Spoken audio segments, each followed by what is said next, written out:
La unidad territorial conocida como España agrupa comunidades con importantes diferencias culturales. Una amalgama difícil que ha conocido no una, sino 5 guerras civiles en los últimos 320 años. Un récord imbatido en la historia europea.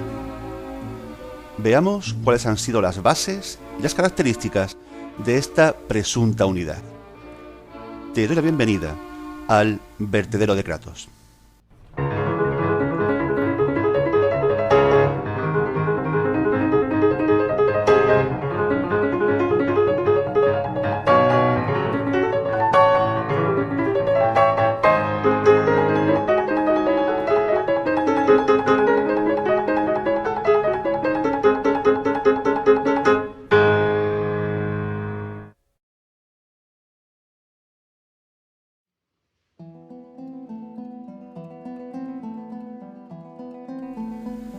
La palabra nación tiene 2 acepciones.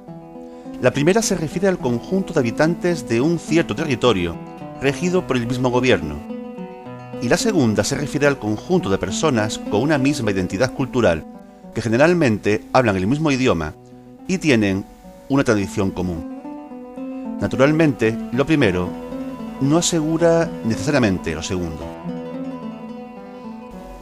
En 1469 tuvo lugar la boda entre Isabel I de Castilla y Fernando II de Aragón, y ello constituyó un hecho de trascendencia enorme, pero no en la manera que lo quiso pintar gran parte de la historiografía posterior, con discursos como el que voy a ofrecerles, extraído de un viejo libro de texto de mi padre, que aún atesoro en mi modesta biblioteca. Por designio providencial, al unirse los que después fueron los reyes católicos, doña Isabel y don Fernando, todos los reinos cristianos estaban unidos en 2 grandes grupos. De un lado, Castilla y León, y del otro, Aragón y Cataluña. Y cuando ambos príncipes subieron a sus respectivos tronos, que luego no fue más que uno, la unidad nacional quedó realizada. Así, por obra y gracia de un matrimonio, quedaron mezclados el agua y el aceite. De un lado, el reino de Castilla, una monarquía centralizada de carácter fuertemente rural, con una nobleza indómita, curtida en las luchas con los musulmanes nazaríes de Granada. Y por otro, la corona de Aragón, un mosaico de territorios semiautónomos con una pujante burguesía enriquecida por el comercio marítimo. Evidentemente, las cosas no fueron tan fáciles. La unión dinástica tuvo su origen en el proyecto de crear un estado más fuerte dentro del panorama europeo de la época. Ambos reinos funcionaron de manera coordinada en asuntos de política exterior, y Fernando luchó por introducir en Castilla algunas medidas para relanzar su atrasada economía. En esencia, Castilla siguió siendo Castilla y Aragón siguió siendo Aragón, en lo jurídico y en política interior, durante los siglos XVI y XVII, aunque los reyes de la Casa de Austria ostentasen el título de Reyes de España. Sin embargo, en la práctica, la unión se mantuvo tan solo gracias a que Fernando de Aragón, viudo ya de Isabel, no pudo engendrar un heredero varón con su segunda esposa, Germana de Foix, y su hija Juana heredó la corona de Aragón. O sea, que hasta el inicio del siglo XVIII nos encontramos un reino de España que es una unidad solo de cara al exterior. De puertas para adentro, los territorios de la corona de Aragón tienen una gran autonomía, y el rey de España no se encuentra tan cómodo en ellos como en suelo castellano. Cuando el último rey de Austria, Carlos II, murió sin descendencia, se abrió la lucha por el poder entre 2 pretendientes: Felipe de Borbón, nieto de Luis XIV de Francia, el Rey Sol, y Carlos de Austria. Ambos tenían derecho al trono como fruto de los constantes matrimonios entre hijos y hijas de las diferentes casas reales europeas. Fue la llamada Guerra de Sucesión, de facto una auténtica guerra civil entre Castilla, alineada con el Borbón, y la corona de Aragón, alineada con el Austria.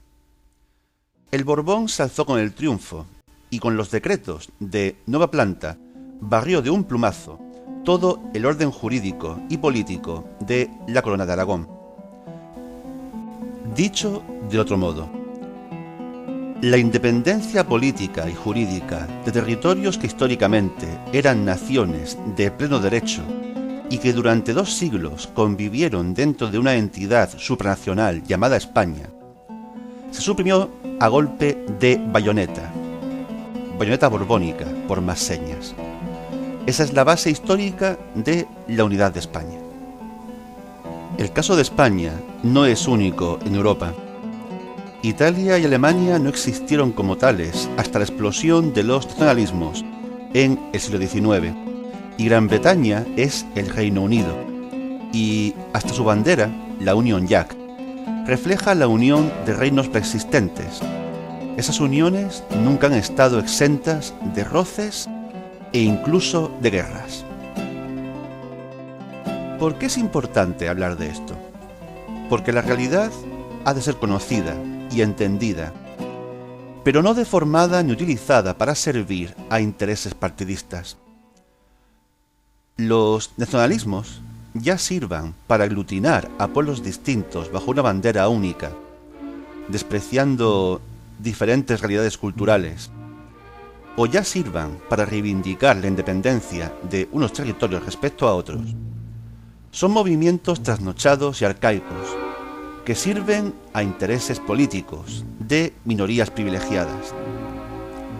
Han hecho correr demasiada sangre y debieran quedar solo como páginas tristes en la historia.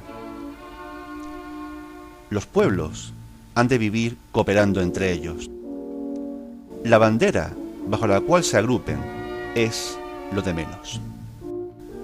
Si te gustó este vídeo, dale al like, suscríbete al canal, pero comenta, sobre todo comenta. Sigamos hablando de historia. Cuídate.